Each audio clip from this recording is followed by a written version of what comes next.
Hello everyone, so if you want to activate and use the Clipboard feature on your Xiaomi Redmi Note 13 Pro, first of all, we are to open up Note or chat with our friend, it doesn't really matter. Now let's type something, for example, let's type Note. Now tap on it, press select it and press copy.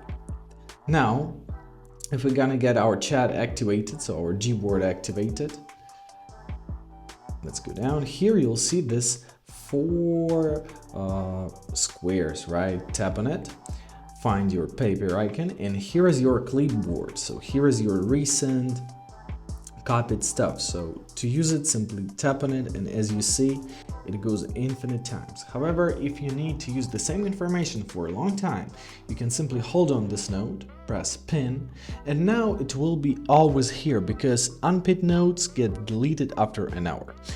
To remove a text, simply hold it, press delete, and basically that's it. I hope this video was helpful. Thank you so much for watching and have a great day.